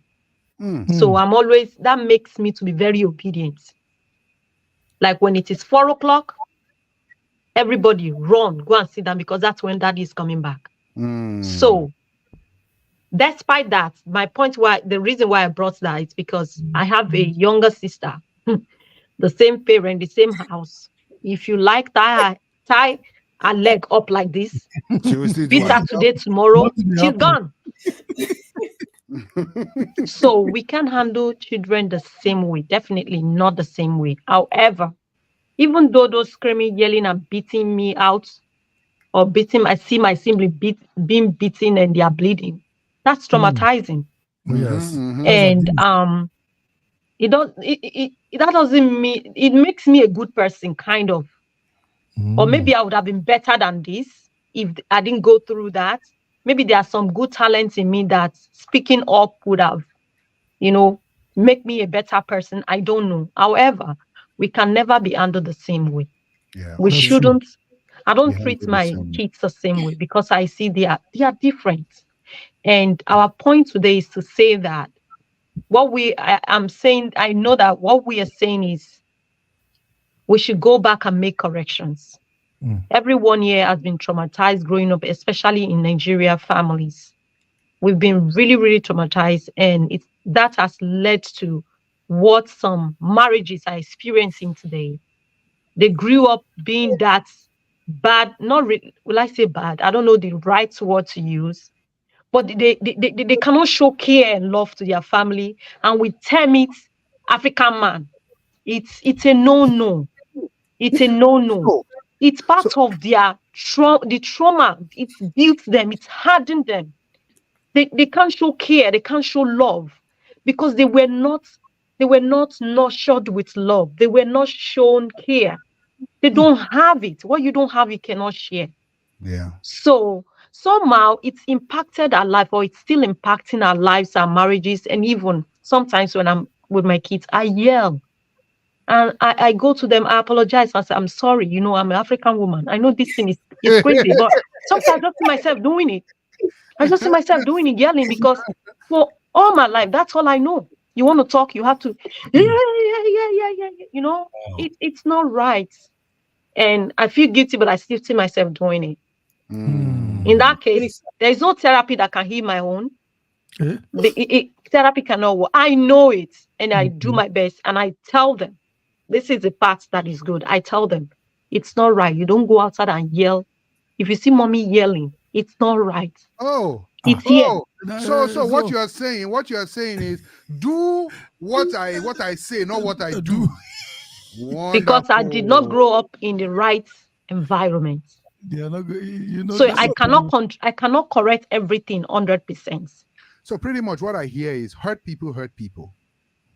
Pretty much. You were hurt, you kind of have a way of transferring that. But still, I still believe that yes, we are a product of our environment and our past. We're a product of that. But with conscious decision making of changing some things in our minds, we would be able to navigate these waters. It's very, very difficult, For me, I'll tell you mine. Can I say something? Well, let me tell you my own, and then you now say something because you want to say something about my own. No, no. If my parents get to watch this, I love you people. Now the love is there. My papa go to flog me here, my mama go to bite me for the other side. Yeah. But because I did something. You were traumatizing them. It was you that was traumatizing them. I was a strong, child. But to the question, back to the question I asked, is childhood trauma, does childhood trauma have a way of being positive to a child? Or no? Yes Yeah. So Alice, go ahead. That's a good question. As a therapist, I will always say no to What this. about as not a therapist? As not a therapist, I will also say no. As Africans, and I'm a Ghanaian, Okay. we always say we turned out right. And when we talk about it, it's because maybe we have something that we consider to be a good job. So we think that because of the beatings, we have a good job. So we turned out right. But when you look into it, people are terrible fathers, they are terrible husbands, no emotional regulation, no controlling of themselves. They cannot function. They don't have basic life skills, but they can work and get money, and they will Mm-hmm. tell you they are successful. Yeah. They cannot even bond with their family. Their families don't like them, but they will tell you that the beatings made them better. Mm. It's the lies we tell ourselves to deal with the pain that we have endured. And Mm. then as a result, we want to justify passing on that trauma to our children because we turned out to be better. So what tells you Mhm. that if you were not beaten, you would have been better than what you are?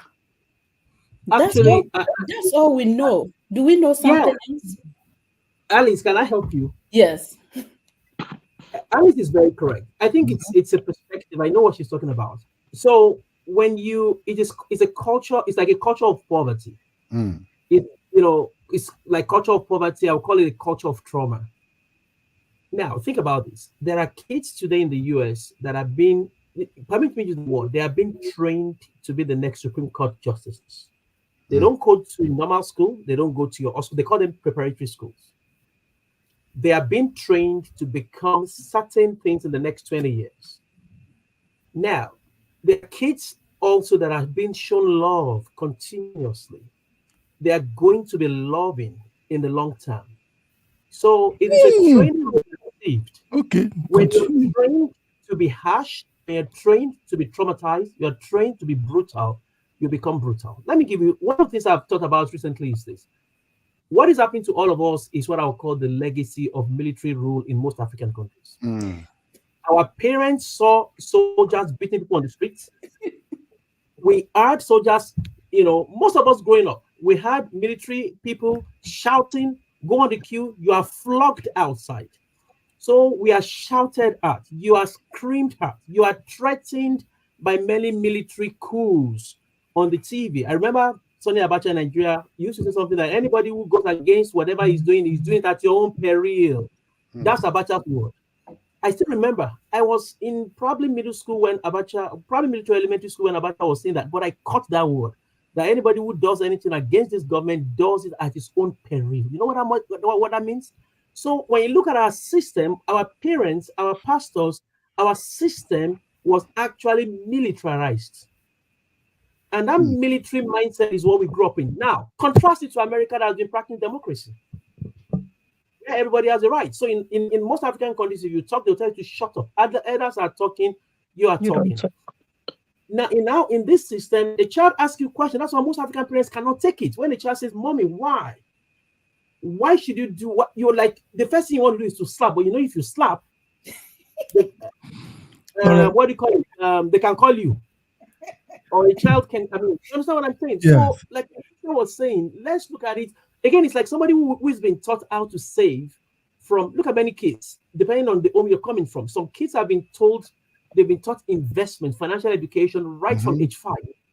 Some of our kids don't even have that experience. So we can't say, my sister is correct. We count success, we are who we are today because of working hard. Although we tell you that they work smart, they don't work hard. Okay. So, Can I ask you a question, Professor? From what you just said, that child that was loved, that white child, let me go there. I'm going to go there. That is loved and he has from a rich home. And you hear he went to school with a gun and killed all his friends. Okay. So what? That's the always, hold on, let me finish. Always go to. Let me finish. He's a loved child, were kept, and a rich parents. So what happened to that child? He didn't How see his did you parents. know that? Wait now, make I finish. Well, to answer the question, she said actually, how do you know? The parents say it, and obviously they will say it. You will see it on say they will it. interview. Some I don't know neighbors what will say happened, it. and then the child just went da da da da. We see it on TV almost every time. You see, but the child is loved. The parents got money. The two parents are fine. They are not quarreling. They don't fight. So where did that child get it from? So I think that I'm not sure if I can answer that question directly, but I do want to go back on Sansoft about when the professor talked about fail and resilience. You know, some kids, because at times if they haven't known rejection, and for some of those kids who go commit certain or savory acts at school, you know, it's like, you know, oh, I'm being bullied, somebody didn't like me or whatnot, and then they come back home, they've not been able to process, they're not able to speak to somebody to process that the negative behaviors that they're experiencing. Like the professor said about a child that failed on the that lost the chess game. Yes, you lost the game. Are you now going to go beat up the other opponent, or are you now going to now process, okay, somebody had to win, somebody had to lose. How do we process our negative feelings healthily? I think those are like, you know, those are almost like other critical points as a child. Yes, you want your child to also learn resilience. There's nothing wrong in failure. There's nothing wrong in the word no. You know, if somebody doesn't like you, things like that. But you have to, those are fundamental skills that you have to learn. Whether you come from a family that is, oh, the father loves you, the mother loves you, or what have you. But you have to be able to have those clear conversations and things like that. As a parent also, you have to recognize, okay, the child lost the game, but I realize they're not trying to tell me, you know, now, okay, I don't want to ignore that. Let's process it and things like that. Yes, that's tough love. Like, so, you know, my thing is this, right? My thing is this. We're talking, yes, Alice, you're right. In a perfect world, in a perfect world, you're right. In a perfect world. And the reason why I say in a perfect world is because that's a classic example of a child who listens. Exactly. Of a child who is there to listen. We have different types of children. We have different types of children. We have the ones that no matter what you do, they will still do what they want to do. No matter how much you love or how much you show love, they will still do what they want to do. And if what they want to do is now contradicting the laws of the land or the laws of your home, what do? Do you sit them down and baby them and listen? This is my thing. This is my thing. Right? That's where the African one is coming. This is my thing. I am African. Yes, I'm African Nigerian to be precise. Right?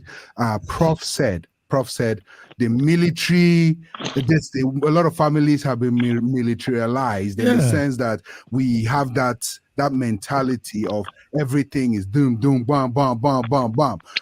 At some point, it's not healthy at some point.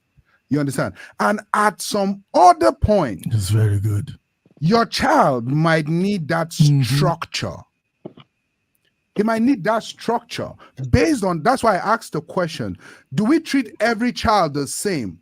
Or do we actually look at them as different individuals? Because Prof's daughter, for example, she plays chess. Jeez, I would have loved to be playing chess in secondary school, but I don't know how to play it even until now. But still, even Ludo said they play Ludo where they beat me for Ludo. And that one, I'm an expert. Prof's daughter plays chess. She's outgoing to get all those things. So that kind of a child, you want to handle that way. Another child like Samsov now, where they get strong head, when they jump from chess, where they jump from 3-story building. I don't understand. You say Samsov. No, I think Max. I love you, Minister Max. When we say loving a child, we are not talking about no structure, no supervision, no boundaries. No, we are not talking about that. How about spanking? Spanking.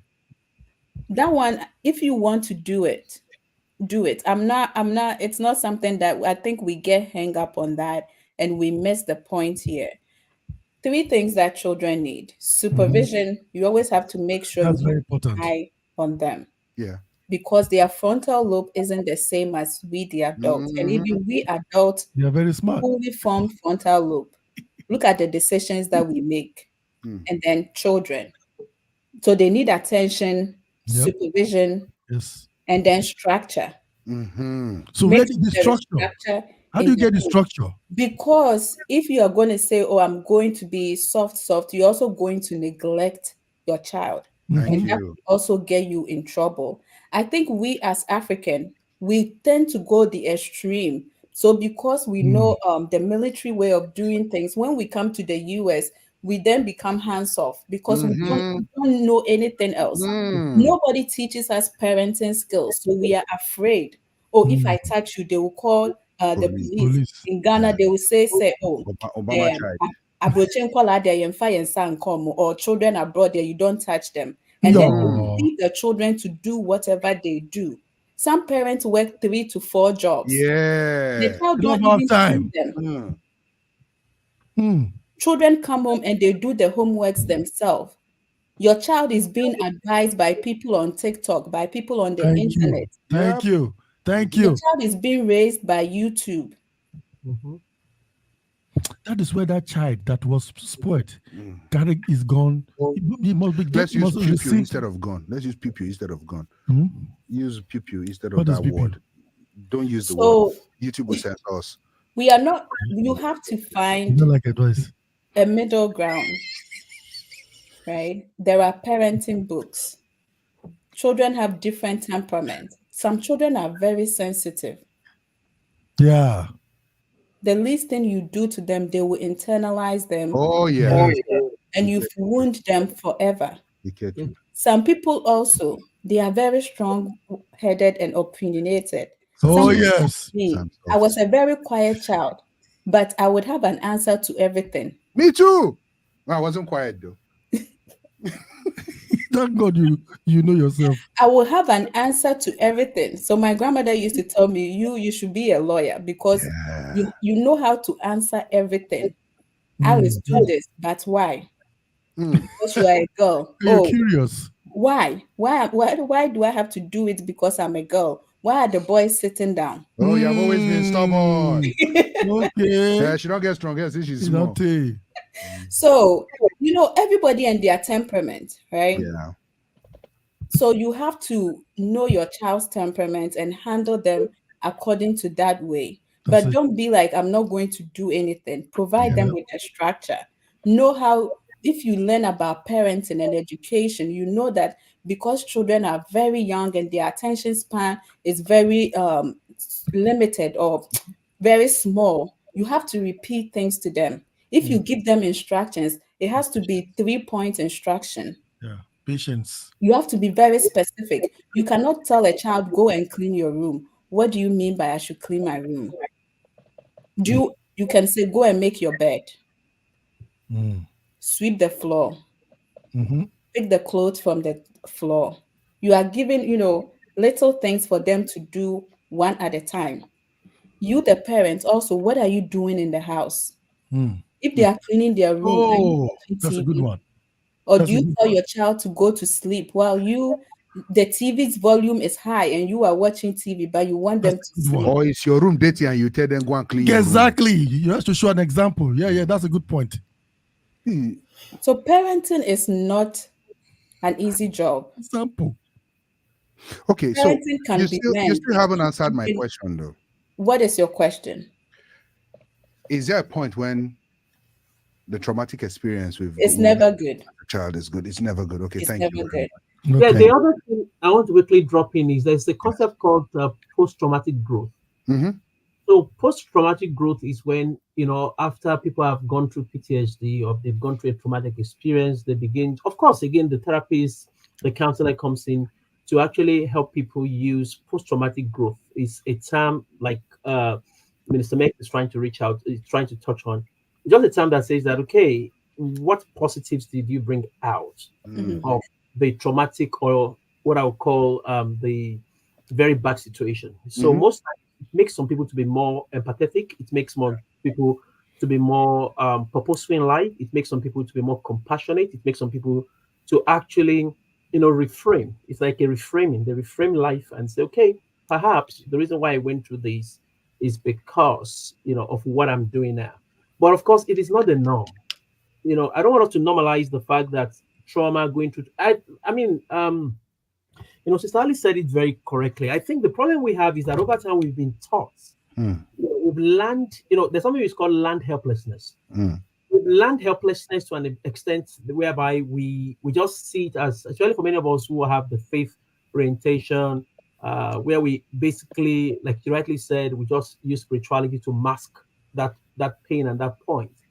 And back to what Samsoft said, it is true. But Samsoft, you're talking about what we call in research outliers, where you have an outlier situation where a very rich child from a very rich home basically gets a gun. I mean, we also this child, I think from Texas, that was diagnosed what is called affluenza.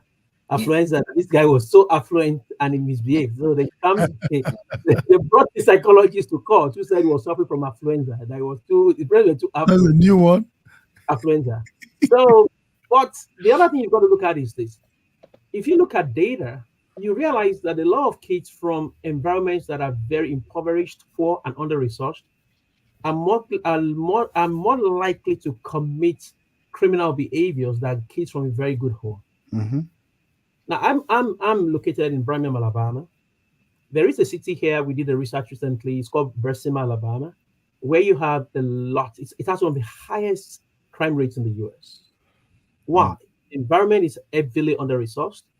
Heavily, it has massive historical, structural, cases of what we call discrimination. Resources are not there for those kids. And like Minister Meck said, they use pow to really resolve any disagreement. So one of the things we basically found in research, which of course we're implementing now, like Stylis rightly said, is parenting skills. Many of the parents don't even know how to raise kids.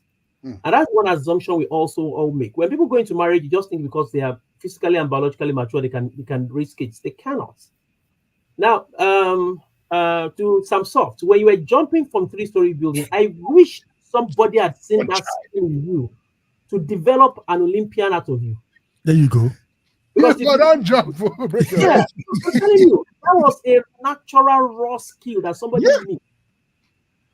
Because you were very bold, you were very agile, you were very skillful. I wish somebody had seen that, and you could jump into the swimming pool and swim, or jump on long distance jumping. Yeah, exactly. Yeah. Long distance jumping. Long distance. It was a missed opportunity. All right. Yeah. But yeah, thank you very Minister much. Max, here's something we have to add. Trauma and physical medical health issues, cardiovascular diseases. That's where I was headed. High blood pressure. Sometimes diabetes. Because if you live in a constant state of trauma, your cortisol level goes up. And then your immune system goes down. So yes, you can say that, oh, I have recovered from the trauma and all of those things, but people may have physical issues. Some people, they are back. They cannot pinpoint what they did, but probably we store trauma in our body. Some people have eating disorders as a result of trauma. Some people cannot concentrate on things as a result of trauma. They cannot do well in school as a result of trauma. Especially, this is why I say don't use object to beat children or slapping them. A child's brain it's very soft. You slap them, you pushing their head over here and here. Neurological issues, don't know what is going on. It's abuse. So it's not only that we are saying the psychological aspect of it, but there is also medical or physical health issues that go with this. This is why we cannot separate mental health and physical health. They go together. And then when we talk about intergenerational trauma, we have epigenetics, the relationship between our environment and behavior. So if you grow up in a traumatic home, or if your parents, raise you in a certain way, certain genes and certain hormones in your body will be turned on all the time. As a result, you will not be using some other aspects of genes or other things that you need. You have to use your survival genes to survive all the time. So your cortisol level is always up, up, up, up, up, where you are not, your serotonin, dopamine, you are not regulating yourself. Like what Temitope said, when it's 4 o'clock, she runs into the house. So, Yeah. so this is a very important issue. This is why I say no form of trauma is good. However, we cannot avoid it. Yeah. Yeah. If you can avoid it, do not intentionally traumatize your child. Also, there is a difference between stress, adversity, and trauma. What about discipline? You have to discipline your child. Discipline is not only beating. Some people go to the extent of not giving their child food to eat. That's abuse. That's not discipline. Locking the child out of the house. Yeah, Remember, if we you are talk going to about that. discipline a child, you cannot take away their basic human rights. Yeah. You still have to feed them. You still have to clothe them. You still have to make sure they are in school. You still have to make sure they get the resources that they need in school to thrive. Okay, let's take this comment from Dupe real quick, and then I'll ask the last question. Dupe says, good to hear discussions on parenting tips, and heartening to hear opposing perspectives, views from the panelists. Is it new to the show? No, Okay. I think so. Yeah. So so what I want to say is this, right? Sometimes when you hear comments from some members of the panels, you should listen very, very closely, because we have viewers, different types of viewers that are watching, and what we want to do is we want to also be able to resonate with them. When we say things like what we say, then people like Alice, Aminat, Temi, and They will Prof react. will come and teach. So if we are not saying this, all they will hear is the perfect world. And we know life is not perfect. At all. We know. So please, let's keep that at the back of our minds, okay? In fact, we're going to have Alice just actually brought this to our minds. We're going to have a Sunday when we're going to talk about the best way to parent, like parenting tips on how to guide your child. Prof is here, Aminat is here, Temi is here, everybody's here. We'll talk about that, and we'll give examples, like Dupe says, examples stays in the mind much longer than just actually talking. So last question would be, what are some effective strategies or interventions for healing from childhood trauma, and how can individuals access these resources? Who wants to take this first? Alice, you want to go? Yeah, I could go. If you can have access to this conversation that we are having, you can access a whole bunch of information. We live in a time where so much is available if you have the internet. There are apps for healing. Cognitive behavior therapy apps are there to help you with your thoughts, your emotion, finding the connection. Of course, it doesn't take the place of therapy, but if you are in a place where you cannot get therapy, you can start from somewhere. So when you go to your app store or your Play Store, you can just Google, you can put in therapy apps or breathing apps or journaling apps, all of those things, they are available to you. YouTube. For free. Yes. YouTube.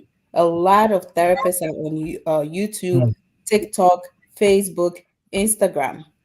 The sad thing is, you will go and see a video with 10,000 or 100,000 views and 1 million views, and you see a therapist talking about things that could benefit our society. It's not even up to 10 views.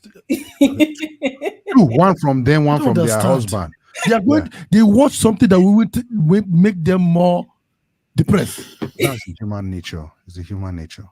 So There are so many therapists online providing resources available for free. I am online, I am on TikTok, all of that. So use that. Yeah. The other thing is use your breath. Our breath is one of the most important resource or benefits we have, but it's also underestimated. Use your breath to ground you in the present, to calm your nervous system down, all of that. The other thing is change your environment. If you are in an environment where you are being traumatized, make a plan to change it.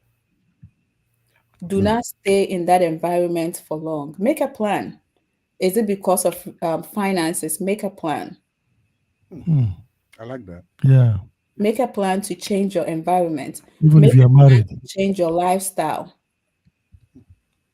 So What about if you're married? just to add to what Alice just said right there, right? The environment you were traumatized in would have a way of keeping you in that circle. It will have a way of re-traumatizing you over and over and over again. So sometimes changing of environment, in fact, most times changing of environment is very, very important. But I'm asking a question you have not answered me. What's your question? You are married, and that marriage. Your wife is traumatizing you. Yes, your wife or your husband. And you change your wife's environment. Why are you still there? I'm speaking for somebody. Prof. Please. I know. A lot of us believe that marriage is forever. I know, right? You know. However, as a professional, from my professional opinion, marriage is not forever. Divorce is part of marriage. So, if you are being traumatized in your marriage, make a plan. I always say, make a plan. Do not just get up and say I'm leaving, but make a plan to leave. Please forgive Samson for that question. That will be another topic, another day that we're going to talk about, because it's very, very important. We will have to know the kind of trauma in marriage. Hey, is it when your husband shout at you that is traumatizing you? Or if it's that you where your husband don't give you enough money, or your wife refuse to cook for you? What about the husband don't give you money? The men give us money. Always.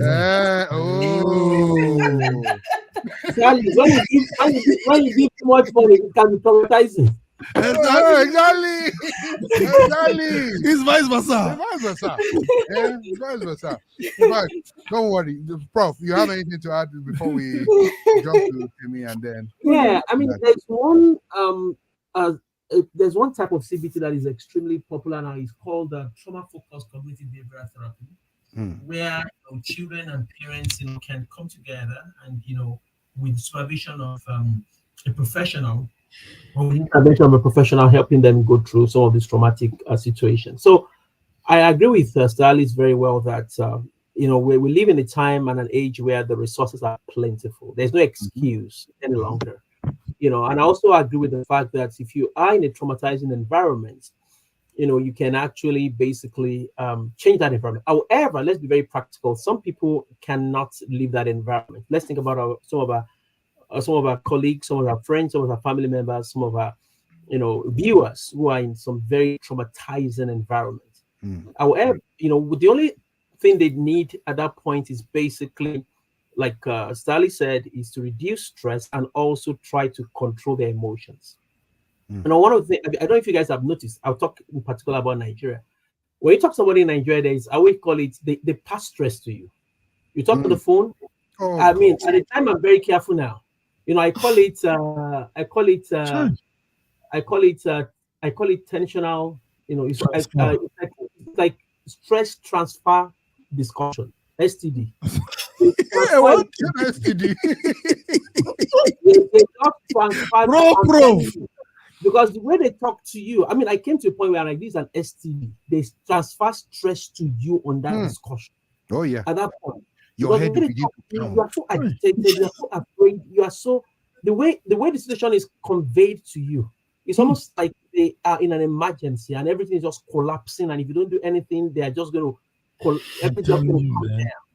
So most times I realize that when you talk to people abroad, with due respect to my friends and people in Nigeria particularly, honestly, I see it as an extension of the stressors they've been in. So even when they communicate with you over the phone, you become a partaker of the stress in the environment. That's how you can avoid that.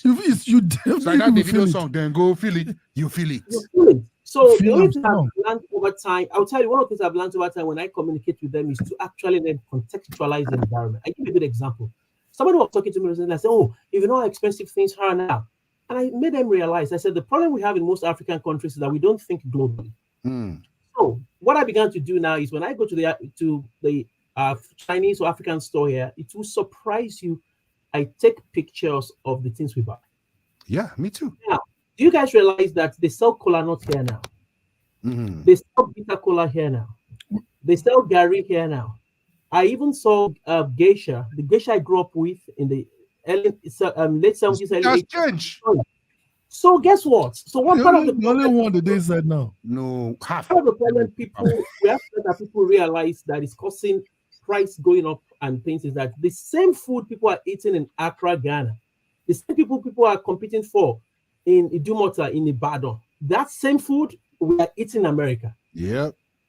So if I'm a supplier, why would I supply to Idumota when I can supply to New York or Florida?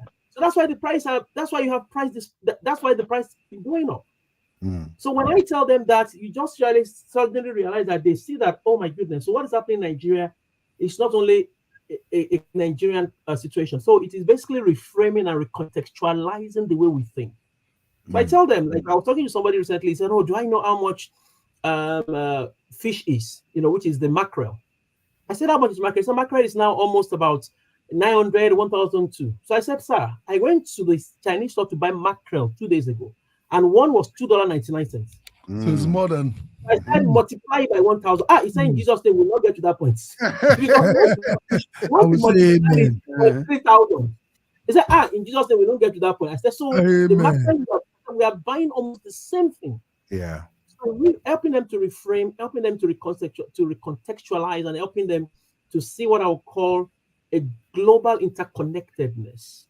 Can actually help them. Yes, ma'am. Sir, do you know why theirs is different though? It's because, like we here, even if you're working under the table, you can still afford to eat. But some of them are bankers. They are struggling. They can't eat. They can't eat 3 square meals. That's how it's different. I'm not supporting them. They're gonna make you pee in your pants if you're not careful.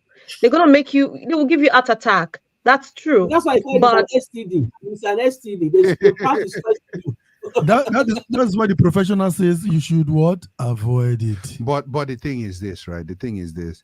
If things are expensive in Nigeria, things are expensive everywhere all over the world.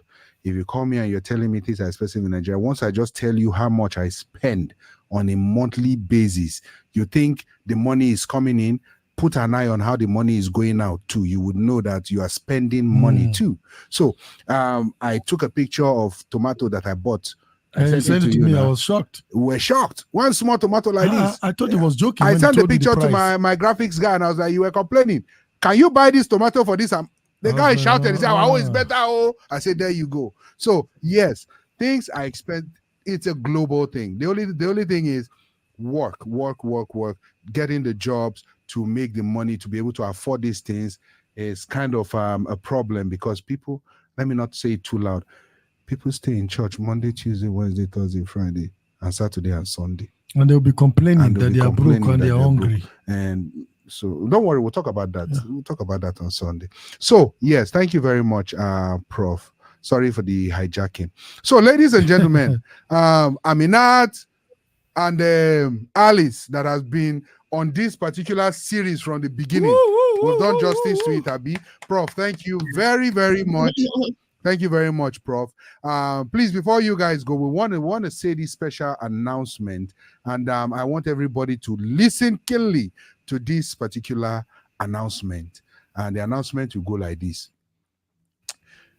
Have your pastor told you to do something that you feel like, it was off or something was wrong? Or do you think your pastor is not prone to mental illness based on the level of stress you are causing your pastors? So do you have anything to add? Now we have some beautiful topic that is coming. So you just want to know when you come next week, we'll be able to tell. Sansoff has spoiled it.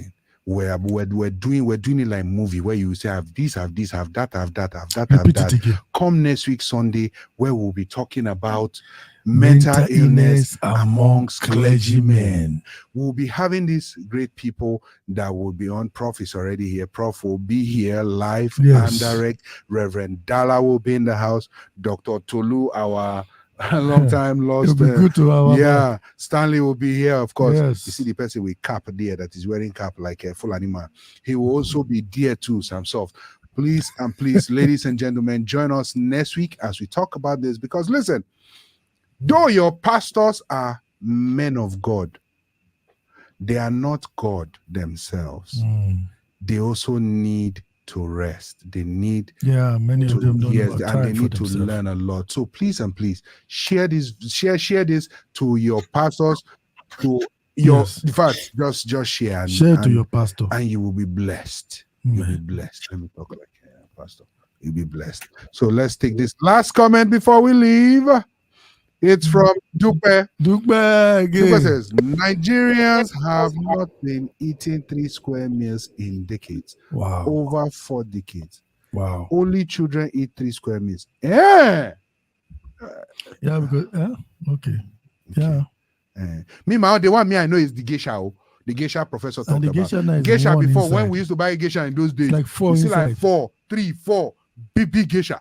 Now it's only one. Even the one self that is inside that geisha is doing weight loss management. It is doing slim fit. They said now the block where they would take the build upstairs. That block. Now they reduce the block. They reduce it. See, even the block. Slim. With the block, they slim. Imagine. God will help us. God will help Lord. us. Anyway, ladies and gentlemen. Professor in the lab.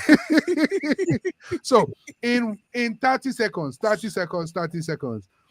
each of you say one thing that you want our viewers to keep in mind till next week. Who wants to go first? Okay, let's start with. I can go. I can just say regarding. Okay, Aminat, go ahead. I can just say regarding trauma, even though we've talked about it quite a little bit. Yes. Even though for some, in most cases, it cannot be avoided. The hopefully. The delaying it as long as possible is better. So even if you're going to get traumatized or whatnot, have it happen a little bit later in life where you've built up hopefully some skills and resources to be able to process it in a healthy way, so it doesn't interrupt you as an adult. So the longer as the older your trauma happens, the better equipped you are to handle it. Wow. Thank you very much. Thank you. Tammy, you want to go next? Yeah, I would say try as for us now, we have had it and it's been part of us, and thank God that we are aware of it and we know something was not right. So for people, maybe people that still, I don't know how to put this, but what I'm trying to say is please be aware, and as you know that you have gone through it before, identify where it's surfacing again and try to work on it. Do not let it be a generational cause. Address it now. Yeah. Okay. Thank you. Thank you very much. Alice, you want to go next? Yes. So please, if you can afford it, go to therapy. I beg you.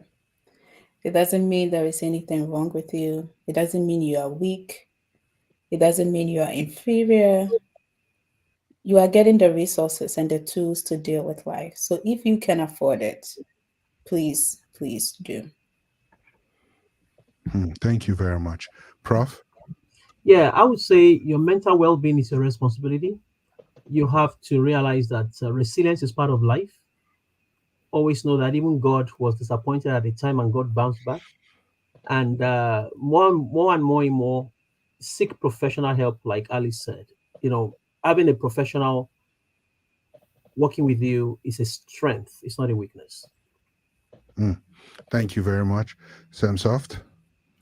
If you know that you're in a position and a situation where you're being traumatized and it's not comfortable, change your position and God will change your situation. Okay. And what do you talk again? And God will change your situation. Amen. Amen. Okay. What I have to say is this, right?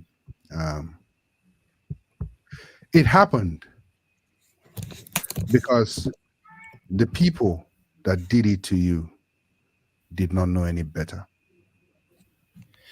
Now you know better. Try not to do it to someone else. Thank you. Ladies and gentlemen, it's been real. Thank you very, very much, Prof. Thank you very, very much, Aminat. Thank you. Thank you, Timmy. Thank you, Thank Alex. you. It was wonderful. It was wonderful. Definitely. You guys know me now. Definitely contact you again. Yes, those are my two specialists. Oh yeah, you guys know me very well. We'll definitely do this again. Thank you very much. We appreciate you, ladies and gentlemen watching from home. Thank you very much for still being a great team member, a great family member. We appreciate you. Thank you. See you next Sunday as we talk about mental illness amongst clergymen. See you on Sunday. Thank you very much. Stay blessed and hey, keep shining. Keep shining.